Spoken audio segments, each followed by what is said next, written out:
अस्सलाम वालेकुम वरहमतुल्लाहि वबरकातुहू। This is sir Naseem Zulfiqar और आज की इस वीडियो में I am going to discuss the paper of second year English of Time collegiate.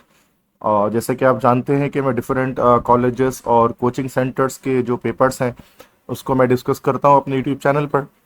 चूँकि तमाम लेक्चर्स तो मैंने ऑलरेडी अपलोड कर दिए हैं इंग्लिश के, और अब एंड में मैं डिफरेंट कॉलेजेस के पेपर्स हम सॉल्व कर रहे हैं ताकि आपकी अच्छी तरह प्रैक्टिस हो सके।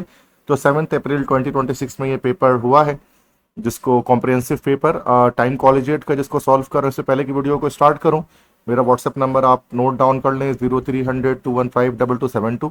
और अगर आपको मेरे सॉल्व टारगेट पेपर्स चाहिए, नोट्स चाहिए, या फिर कोई भी रेलेवेंट स्टडी मटेरियल चाहिए, तो you can surely contact me on this number. So the number is mentioned on the screen, you can clearly see. तो सबसे पहले एक तो हम स्टार्ट करेंगे एमसीक्यूज को। सेक्शन ए हमारे पास एमसीक्यूज होते हैं इंग्लिश में, सेकेंडरी इंग्लिश में, और ये 20 एमसीक्यूज होते हैं, जिसमें 5 एमसीक्यूज शुरू के यहाँ पर इसमें जो है वो प्ले नॉवेल से आए हुए हमारे पास है, ग्रेट एक्सपेक्टेशन से। ठीक है, तो शुरू के 5 एमसीक्यूज नॉवेल के हैं, तो पहले मैं उसको कवर अप कर लेते हैं, फिर उसके बाद आगे बढ़ते हैं। ठीक है, तो फर्स्ट है where does Pip go to reconcile with Joe, कि पिप जो है वो कहाँ पर गया जो के साथ रिकॉन्साइल करने के लिए, उसे दोबारा मिलने के लिए। ये लास्ट जो है वो एंड में ये चीज़ मेंशन है कि द ओल्ड फॉर्ज, जो उसकी पुरानी भट्टी थी, तो वहां पर वो गया दोबारा से मिलने के लिए, रिकॉन्साइल करने के लिए जो के साथ। टू है I am like a second father to you, who says this, ये किसने कहा कि मैं तुम्हारे लिए एक दूसरे बाप जैसा हूं। तो ये जो गारगिरी था जिसने उसको पाल पोस कर बड़ा किया, जो गारगिरी जो उसका ब्रदर इन लॉ था फिलिप पिरिप का। थर्ड है who inform pip that convicts had broken into his home, तो ये थे अंकल पंबल चूक जो थे, इन्होंने इसके बारे में बताया था कि जो कॉन्विक्ट्स हैं वो उनके घर पे दाखिल हो गए हैं। फोर्थ है Estella's attitude toward Pip was always dash, Estella का क्या एटीट्यूड था, क्या रवैया था पिप के साथ, तो हमेशा उसका रूड एक बिहेवियर था, डी ऑप्शन, रूखा सूखा रवैया था उसका। फिफ्थ है Joe advises Pip that the only way to be truly uncommon is through dash, Joe ने नसीहत की पिप को कि वही तरीका खास बनने का वो किस तरह से, honesty goodness, honesty and goodness, piousness. ठीक है, तो ये हो जाएगा ऑनेस्टी एंड गुडनेस की ईमानदारी और भलाई, ये दोनों चीज़ें इंसान को अनकॉमन बनाती हैं, या दौलत की वजह से, वेल्थ की वजह से कोई इंसान अनकॉमन नहीं होता।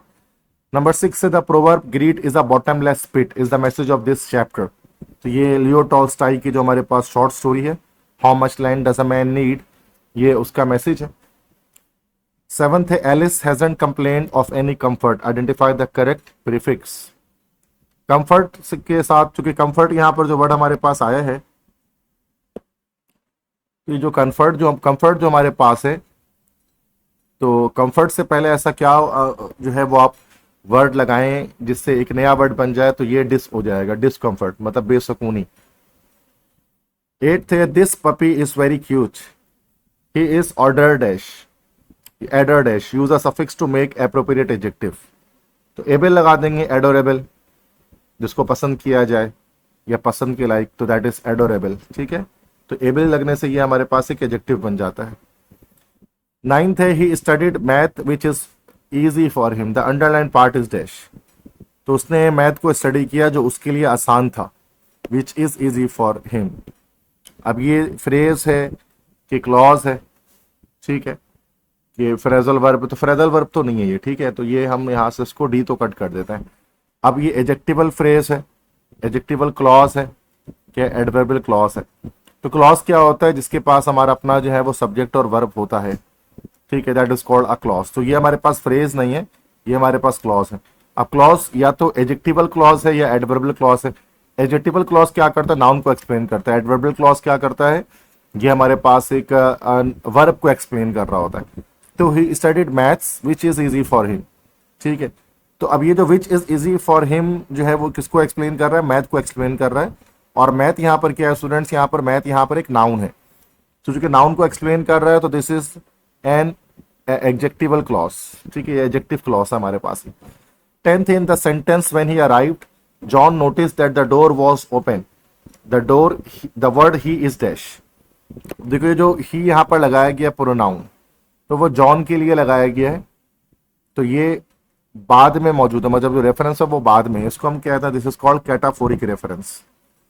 तो ये हमारे पास है कैटाफोरिक रेफरेंस, कि ही जिस नाउन के लिए लगा है वो नाउन ही के बाद आ रहा है, दिस इज कैटाफोरिक रेफरेंस। अगर ये पहले आता है जॉन पहले, अगर ही से पहले जॉन लिखा होता तो बेटा वो हो जाता है एनाफोरिक रेफरेंस, ठीक है। 11th है, who was a good scholar in the story the devoted friend. तो जो मिलर था, सॉरी लिटिल हंस जो था वो एक गुड स्कॉलर था, एक अच्छा स्कॉलर था, तभी वो क्या करता था, मिलर की तमाम बातों को अपने पास नोट डाउन करता था और उसको पढ़ा करता था।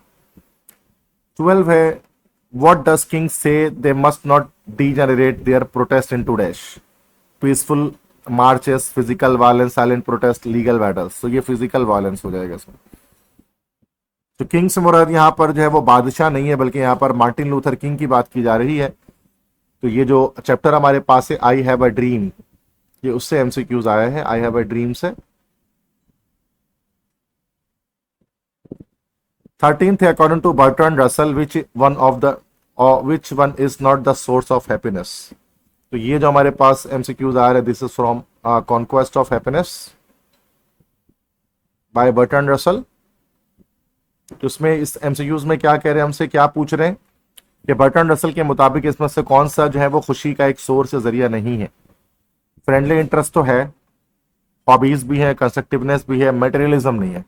चूंकि मटेरियलिज्म को तो डिबंक किया जा रहा है उसके अंदर कि it is not a source of happiness, जिसको वाइडली समझा जाता है कि मटेरियलिज्म से मुराद होता है मादियत परस्ती।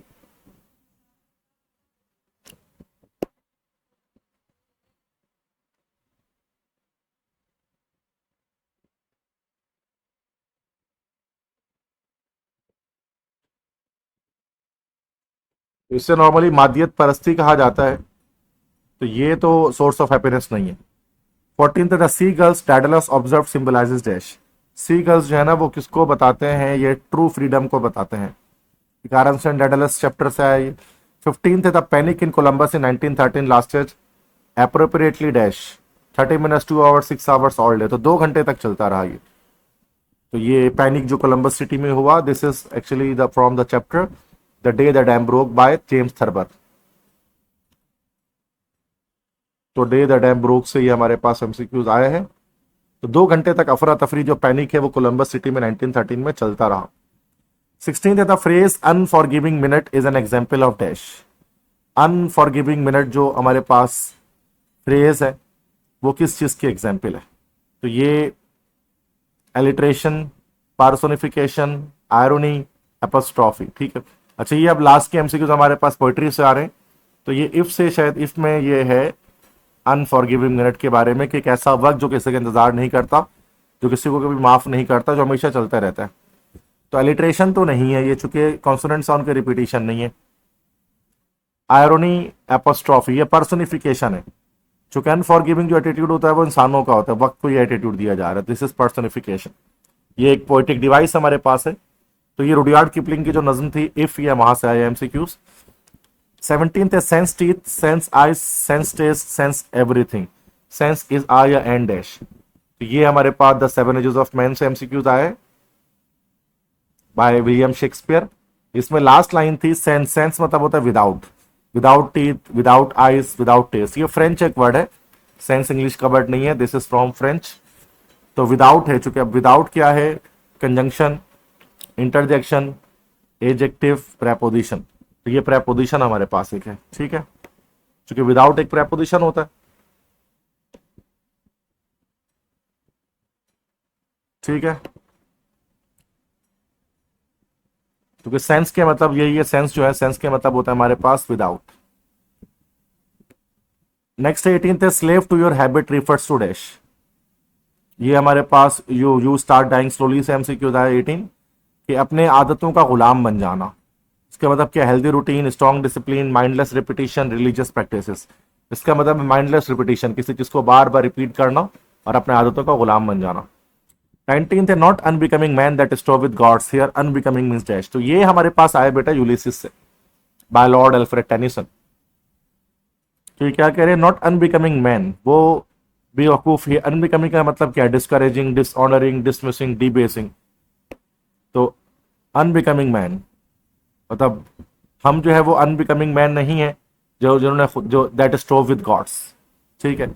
तो डिस्करेजिंग, डिसऑनरिंग, डिसमिसिंग, डिबेसिंग, तो उसका मतलब होता है लाइक जिसका हौसला पस्त होता रहे, तो ये डिस्करेजिंग इसके मतलब हो सकते हैं, ठीक है। 20 है the poem stop all the clocks is also known as dash, तो इसको फ्यूनरल ब्लूज भी कहा जाता है, स्टॉप ऑल क्लॉक्स को। ये हमारे पास एक नज्म है जिसको ये एक एलिजी थी असल में, जिसको WH ऑर्डर ने लिखा था, तो इसी का दूसरा नाम है फ्यूनरल ब्लूज, ठीक है। तो बेटा ये एमसीक्यूज हो गए टाइम कॉलेजिएट के सारे। डिफरेंट कॉलेजेस के पेपर्स को लाजमी आपको क्या करना है बेटा, एटलीस्ट एमसीक्यूज के लिए आपको उसकी प्रैक्टिस करनी है। अगर आपको डिफरेंट कॉलेजेस के पेपर्स चाहिए तो मेरा व्हाट्सएप नंबर नोट डाउन आपने कर लिया, दोबारा देख लें स्क्रीन पर, 0300-215-2272, उस पर आप उससे कॉन्टेक्ट कर सकते हैं। ओके, अब आते हैं सेक्शन बी की तरफ। सेक्शन बी में हमें यहाँ पर B1 B2 दो हमारे पास है। B1 में हमारे पास प्रोज, पोइट्री और नॉवेल से क्वेश्चन हमें करने होते हैं, और यहाँ से हमें सिक्स क्वेश्चन हमें यहाँ से अटेम्प्ट करने हैं, ठीक है। तो और 6 क्वेश्चन जो अटेम्प्ट करेंगे इसमें किस तरह से होगा कि हमारे पास 3 क्वेश्चन प्रोज से आएंगे, 3 पोइट्री से और 4 नॉवेल से आएंगे। अगर आप पोइट्री और नॉवेल अगर पूरी तरह से करते हैं तो आप प्रोज को लीव आउट कर सकते हैं, छोड़ सकते हैं। ये सारे क्वेश्चन आए हुए आप देख लें। अगर आपको इसके आंसर चाहिए तो आप फिर मुझे व्हाट्सएप कर सकते हैं, मैं इसके आंसर भी आपको अपने नोट्स के फॉर्म में भेज दूंगा, ठीक है। सेक्शन B2 उसके बाद आ जाते हैं ग्रामर। तो ग्रामर के अंदर हमारे पास क्या है कि we have to attempt 4 questions ना, हमें 4 क्वेश्चन अटेम्प्ट करना है। मैं यहाँ पर सारे ही अटेम्प्ट कर लूंगा, लेकिन आपको बोर्ड एग्जाम में 4 करना है, जिसमें पहला वाला आपको करना है मैच द कॉलम। तो मेरे जो टारगेट पेपर है उसके अंदर आपको ये सारे वर्ड मीनिंग्स वगैरह मिल जाएंगे। तो कॉलम में से कॉलम बी को करना है टुक down, by himself, give up, cunning, devoted, इनकी मीनिंग हमें लिखनी है, ठीक है। कनिंग मतलब चालाक होता है, तो कनिंग का हमने कर दिया भाई श्रूड। कलर चेंज कर देता हूँ मार्कर का, पेन का, ठीक है, ओके। कनिंग मतलब हमारे पास हो गया श्रूड, मतलब होशियार। तो डिवोटेड का मतलब क्या होता है, डिवोटेड का मतलब होता है लॉयल, ठीक है, वफादार। गिव अप मतलब होता है टू स्टॉप ट्राइंग, मेहनत रोक देना अपनी। बाय हिमसेल्फ का मतलब होता है ऑल अलोन, अकेले। टुक डाउन का मतलब, टेक डाउन का मतलब होता है किसी चीज को लिख लेना, राइट कर लेना, ठीक है। तो ये आपने जो है वो मैच द कॉलम कर लिया। नेक्स्ट क्वेश्चन क्या है कि आपको ईडियम्स को अपने सेंटेंसेस में इस्तेमाल करना है। You have to use attempt the idioms, you have to use idioms in your sentences, ठीक है। So let me do it. अच्छा, मैं ईडियम्स को थोड़ी देर में करता हूं, पहले मैं बाकी क्वेश्चंस देख लेता हूं यहाँ पर। 13 क्वेश्चन पहले देख लेते हैं, ताकि उसके बाद फिर जगह मुझे जो मिलेगी तो मैं राइट साइड पर लिख दूंगा उसके लिहाज से, जो फेस बनाकर। 13 क्वेश्चन हमारे पास क्या है, कंडीशनल सेंटेंस को कंप्लीट करना है। अब देखो ये टाइप, अलग अलग टाइप से condition. If you do not study hard, अगर आप नहीं पढ़ते हैं अच्छा, तो यू विल फेल, तो आप फेल हो जाएंगे, यू विल फेल। ये हमारे पास टाइप 1 कंडीशनल है। टाइप 1 बू है, इफ यू हीट आइस तो इट मेल्ट्स, अगर आप गर्म करते हैं बर्फ को तो वो पिघल जाता है, ये हमारे पास कंडीशन है, this is called type 0। C if I had enough money, तो ये हमारे पास टाइप 2 कंडीशनल है। तो I would buy a car. D है, she would have won if, ये टाइप 3 कंडीशन है जिसमें रिजल्ट क्लॉज दिया हुआ है आपको, तो आपको जो है वो कंडीशन का क्लॉज बताना है। They would have won if they had, चूंकि पास परफेक्ट लगेगा, if they had worked hard. तो कंडीशनल सेंटेंस में बेटा मैंने डिटेल लेक्चर पूरा बनाया हुआ है, तो आप उसको देख लेंगे तो आप इजीली समझ सकते हैं कि टाइप 0, टाइप 1, टाइप 2, टाइप 3 क्या है, ठीक है। और कोई मसला इंशाल्लाह इसके अंदर आपको नहीं आएगा। अगर आप मेरे लेक्चर्स को वॉच करते हैं ग्रामर के, तो इंशाल्लाह आपको कभी भी कोई मसला ग्रामर के अंदर नहीं आएगा। ओके, उसके बाद हम आते हैं, तो अब ईडियम्स को हम देख लेते हैं। Tip of the iceberg. Tip of the iceberg मतलब कुछ चीज बहुत बड़ी है, उसकी सिर्फ छोटी सी चीज आपको दिखाई दे रही होगी, ठीक है। तो यहां पर हो सकता है कि my problems which you can see is a tip of the iceberg, मतलब जो मेरी मसाइल तुम देखते हो वो तो आइसबर्ग का थोड़ा सा हिस्सा है, बाकी बहुत सारा तो आपको दिख ही नहीं रहा। We had drop the mic, ठीक है।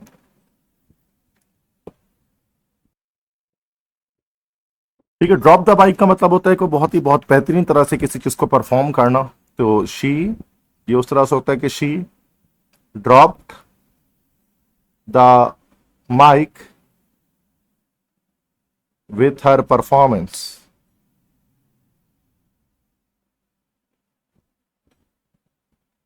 इस तरह से हो सकता है। टू फील पुट अपॉन का मतलब होता है लाइक किसी चीज के बारे में ओवर बर्डन होना, मतलब किसी चीज पे ज्यादा समझ जाते हैं कि ज्यादा बोझ डाल देना किसी चीज के ऊपर, ठीक है। तो felt I felt put upon with my new job, इस तरह से हम कह सकते हैं। उसके बाद फोर्थ है बटरफ्लाइज इन माई स्टमक का मतलब होता है कि लाइक बहुत ही ज्यादा कोई सरप्राइजिंग फील होना, इस तरह से, ठीक है। तो यहां पर हम इस तरह लिख सकते हैं कि there are butterflies in my stomach for my new mobile phone, इस तरह सोच सकते हैं। पांचवा है पुश समवन बटन्स, मतलब होता है किसी को अनॉय करना, गुस्सा दिलाना सख्ती से, पुश समवन बटन, ठीक है। तो she pushed my buttons yesterday, इस तरह से हो सकता है। छठा हो गया throw someone a curve ball, curve ball मतलब किसी को जो थोड़ा सा जो है वो मुश्किल टास्क देना, ठीक है। तो माई न्यू, तो यहां इस तरह से हो सकता है, या the new manager through a curve ball to his subordinate, इस तरह से हो गया ये। सातवां है a fish out of water, मतलब होता है किसी चीज के बारे में बहुत परेशान होना, मचलना किसी चीज से। तो he is like a fish out of water without his mobile phone या विदाउट हिज सेल फोन। तो ये हमारे पास आंसर्स हो गए, ठीक है। डू एज डायरेक्टेड, अब इसके बाद क्वेश्चन 14 हमारे पास होता है डू एज डायरेक्टेड। उसको यहां पर हम देख लेते हैं माई ब्रदर, अच्छा इसको मैं डू एज डायरेक्टेड को बाद में देखता हूं, पहले मैं इसका अगला क्वेश्चन, बल्कि इसी को देख लेते हैं, ठीक है। यहां पर मैं इसके आंसर्स को देखता हूं। ए है पंक्चुएशन करना है, पंक्चुएट करना है। My brother likes apples, oranges, bananas and mangoes. तो ये एप्पल्स के बाद कॉमा आएगा, ऑरेंजेस के बाद कॉमा आएगा, ठीक है। मैंगोस के बाद फुल स्टॉप आ जाएगा। तो ये हमारे पास ये गलतियां इसके अंदर। My brother likes apples, oranges, bananas and mangoes, इस तरह से हो जाएगा ये, ठीक है। बी है I was tired I continued my lecture. भाई कंपाउंड सेंटेंस, कंपाउंड सेंटेंस बनाने के लिए हम लोग क्या करते हैं, we have to use fan boy conjunction, for and not but और येट, सो इस तरह से। I was tired but I continued my lecture, तो ये बट लगा देंगे फुल स्टॉप को हटाकर यहां से, तो ये हमारा एक कंपाउंड सेंटेंस बन जाएगा। सी है she writes a letter, change the voice, तो ये इसका वॉइस क्या बन जाएगा कि a letter is written by her, इस तरह से हो जाएगा। उसके बाद नेक्स्ट है change the form of speech, he said to me where are you going, ये हो जाएगा he asked me where I was going, then full stop at the end. 15th है spot the error and rectify the faulty expression, error को spot करें, ठीक है। Question 15 है, ये ग्रामर का लास्ट क्वेश्चन है। She is more taller than her friend, तो मोर टॉलर की जरूरत नहीं थी, टॉलर ऑलरेडी हमारे पास एक जो है वो कंपैरेटिव डिग्री है, तो यहां से मोर यहां से क्या हो जाएगा, खत्म हो जाएगा, कैंसिल हो जाएगा। बी है each student must bring their book, अच्छा ये नाउन प्रोनाउन एंटीसीडेंट का इशू है, तो ये एक टॉपिक हमारे पास है, इसको हम कहते हैं नाउन प्रोनाउन एंटीसीडेंट। तो ये सब्जेक्ट पर अग्रीमेंट जिसको हम कह सकते हैं। तो ईच स्टूडेंट मस्ट ब्रिंग, देखो ये स्टूडेंट हमारे पास जो है वो नाउन है, ईच स्टूडेंट यहां पर हमारे पास एक नाउन आ गया, और देयर यहां पर इसका प्रोनाउन है। अब नाउन और प्रोनाउन के बीच एक एंटीसीडेंट होता है, एक एग्रीमेंट होता है कि ईच स्टूडेंट जब भी आता है तो हम इसको क्या कंसीडर करते हैं कि हमारा प्लूरल नहीं है बल्कि हमारा सिंगुलर है, तो यहां पर देयर नहीं होना चाहिए था, देयर की बजाय क्या हो जाएगा हिज बुक हो जाएगा ये। सी है he is senior than me, तो ये हमारे पास एक प्रेपोजिशन मिस्टेक है। सीनियर टू होता है, जूनियर टू होता है। D I am living here since 2015, ये टेंस मिस्टेक है, आई एम नहीं होगा बल्कि हो जाएगा I have been living here since 2015। तो ये बेटा हमारे पास जो है वो स्पॉट एरर हो गए। तो डिफरेंट डिफरेंट कॉलेजेस के बेटा आप इसको सॉल्व करेंगे ना तो आपकी प्रैक्टिस अच्छी से अच्छी हो जाएगी, ठीक है। ओके, उसके बाद नेक्स्ट हम आते हैं सेक्शन सी की तरफ। तो सेक्शन सी क्या है भाई कि हमें तमाम क्वेश्चन के आंसर देने हैं सेक्शन सी के अंदर। पर्सनल स्टेटमेंट है, इसको ना लिखें, ईमेल लिखें। अब ईमेल का टॉपिक क्या है? Absence from your college and requesting permission to submit the mix assignment, ठीक है। तो ईमेल का पैटर्न तो बेटा ये है कि पैटर्न आप इसको देख सकते हैं। अगर आपको पैटर्न पता है ईमेल का तो आप इजीली किसी भी ईमेल को आप लिख सकते हैं। तो उसके लिए कोई टॉपिक मैंने वैसे इंपॉर्टेंट डाला हुआ है, लेकिन अगर आपको पैटर्न पता हो तो किसी भी टॉपिक पे आ जाए आप ईमेल लिख सकते हैं। तो यूट्यूब पर मैंने पैटर्न की वीडियो डाली हुई है, आप ईमेल लिख के सर्च करेंगे मेरे नेम से तो आपको मिल जाएगा। इसके बाद ऐसे लिखना है, 2 आर्गुमेंटेटिव और 2 हमारे पास जो है वो इसमें एनालिटिकल ऐसे होंगे। वन है should school give equal importance to sports and academics, ये इतना इंपॉर्टेंट नहीं है। सेकंड है the importance of time management for students, ये भी इतना इंपॉर्टेंट नहीं है। Third, analyse how smartphone affect study habit, ये इंपॉर्टेंट है। AI has change many students learn, ये इंपॉर्टेंट है। तो ये 2 क्रिटिकल एनालिसिस वाले से इंपॉर्टेंट है, बट आर्गुमेंटेटिव ऐसे इतने इंपॉर्टेंट नहीं लग रहे मुझे इसमें। तो आप ये आखिरी के 2 कर सकते हैं, मेरे गेस्ट पेपर में भी आखिरी के 2 हैं। नेक्स्ट क्वेश्चन हमारे पास है, translate the following paragraph into Urdu और सिंधी। अच्छा, इससे पहले ये जो ऐसे हमारे पास है ना, शुरू के जो 2 ऐसे आएंगे हमारे पास ये आर्गुमेंटेटिव होंगे। इसमें आप यस और नो के लिहाज से बात कर सकते हैं, लेकिन आखिरी के जो 2 ऐसे हमारे पास है दीज आर एक्चुअली एनालिटिकल ऐसे, जिनमें आप क्या करते हैं, एनालिसिस करके किसी चीज को बता रहे होते हैं। ये एनालिटिकल ऐसे हमारे पास कहलाते हैं। तो ये डिफरेंट होते हैं हमारे पास है, ठीक है।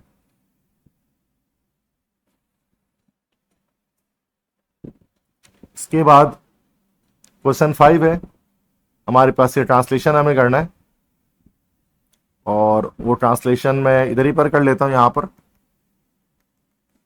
इसको मैं मिटा देता हूं चूंकि इसने ओके यहां ट्रांसलेशन में कर लेता हूं। क्या लिखा? Education plays a vital role in shaping a person future. Vital मतलब तो वहां पर हो गया अहम, shaping a person future, shaping मतलब बनाना, तब्दील करना।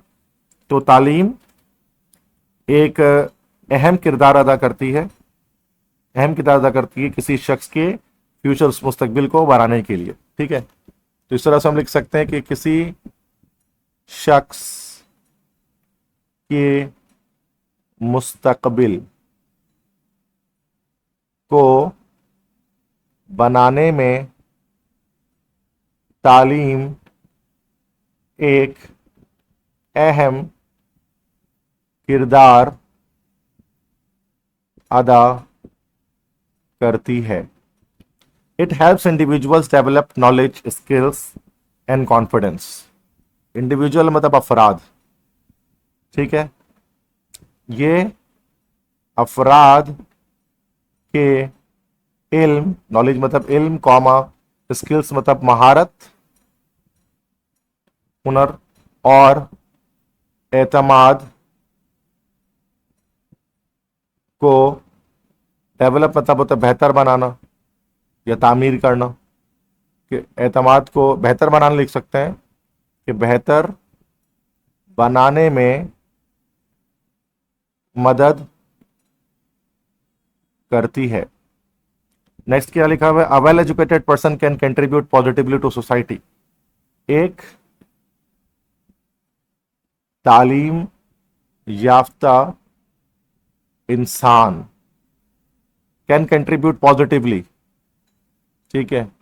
तो मुआशरे के लिए मुस्बत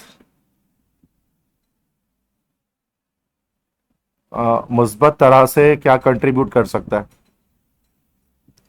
मुस्बत तरह से एक तालीम याफ्ता इंसान मुआशरे के लिए मुस्बत तरह से कंट्रीब्यूट कर सकता है, फायदेमंद होता है, मुस्बत तरह से फायदेमंद होता है, इस तरह से लिख सकते हैं,